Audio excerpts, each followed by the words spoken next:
We are at the ASH meeting on hematologic malignancies. We're in Chicago, Illinois. And the topic is the future of clinical and translational research in hematologic malignancies. And the person that I'm with is someone who's probably familiar to you, Bob Löwenberg, MD, PhD. He is a professor at Erasmus University in Rotterdam, the Netherlands, but you probably know him more as the editor-in-chief of Blood.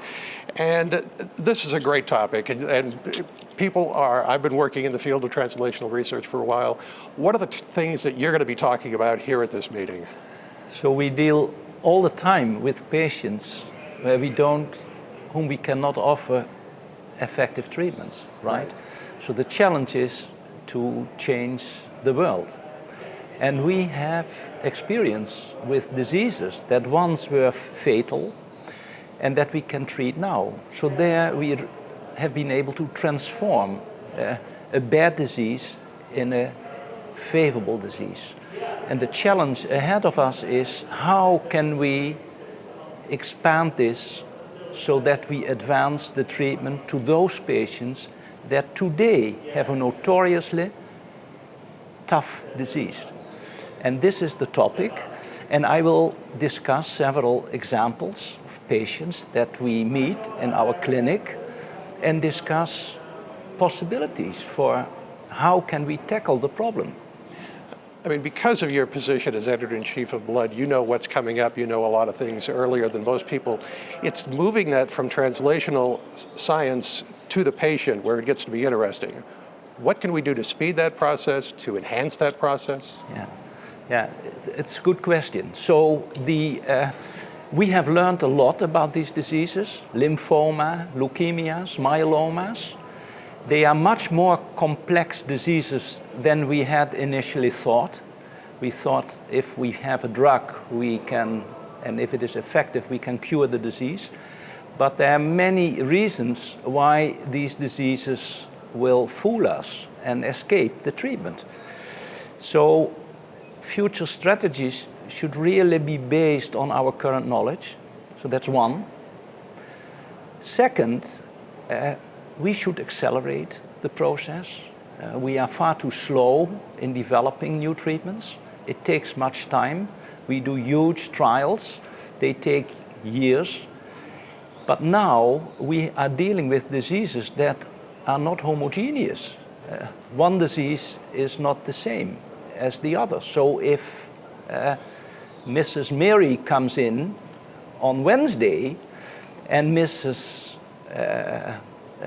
Jane comes in on Thursday, and initially at first glance it looks like, they have the same disease, we may be fooled. They may have very different diseases, and we may need to treat them very on a personal basis, which is called personalized medicine. Right. So the objective really is to find tricks to tackle these diseases much more effectively with smarter drugs and with combining drugs. And better understand the immune system so that you're working with the immune system or propping it up when it needs to be. That's a good point. So what do we need? We need smarter drugs, but we also need smarter therapeutic modalities so that we can tackle the disease from different points. And such a multifaceted approach is more likely to be successful than a simple approach. Now, in the time that you've been editor-in-chief of Blood, do you still get excited when you see papers? Are there still things that can surprise you after 3 years of doing this? Yeah, well, I've been in the field for a number of years, and every time you see an advance and you think this is promising, you get excited, I tell you. This is our motivation, to deal with patients with hematologic malignancies. We want to offer them the best perspective, and we are excited when new advances come up that may be of benefit to our patients. Now, when something new comes along, in the United States, the FDA has been working to try to speed up the process. Over in Europe, I think they've done the same thing. Who's better right now? Is Europe better in getting things moved along the pipeline, or those of us here, the FDA? So FDA, drug approval in the US, EMA, drug approval in Europe, both should do a better job. I'm not satisfied with either one of them. So it takes too much time. Yeah. They still apply the old system of drug approval, but we have to move forward. We have to do studies in small subsets of patients with a particular genotype, particular characteristics, for which we want to in whom we want to test a particular drug, and that requires different study designs. And I will touch upon that in my talk very briefly. But this is a major issue. We need better trials so that we arrive at answers much sooner than we did in the past. Is big data going to help? I mean, randomized clinical trials, that's the gold standard, but is that one of the ways that can change this? Yeah, big data is important because we learn more about the disease, and the more we learn, the better we can develop new drugs, the better we can design the trials in such a way that we arrive sooner at conclusions.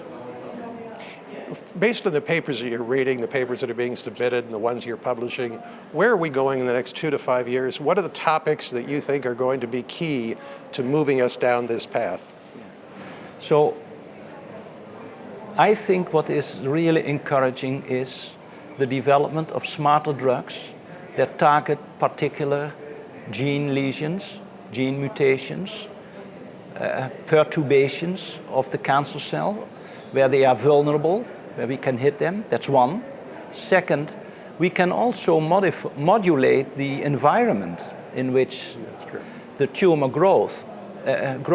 And if we do that, for instance, the microenvironment, the niches where these cells need to grow, if we can tackle those, that will be helpful in advancing therapeutic outcome.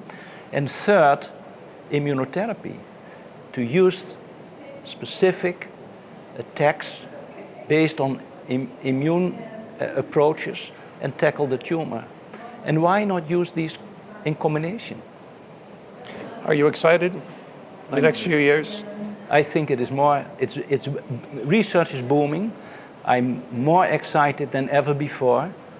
And there's a lot of promise ahead of us. And for a long time, a lot of research was done in the United States, but I've got to say, Europe has been doing some phenomenal research in the last 5 to 10 years at least. So the perspective is that advancements are made on a global scale. It's not in the US, it's not only in the US, it's not only in Europe, it's not only in Asia, in Japan or in China. It is done everywhere. Communication has, of course, changed. We now do global research in partnerships, and the developments go hand in hand at different continents. And we will continue learning. Absolutely. Well, I think this is wonderful, and thank you very much for your time, because I'm looking forward to the presentation, and I'm looking forward to the next few years. Okay. So for ASH Clinical News, I am Rick McGuire.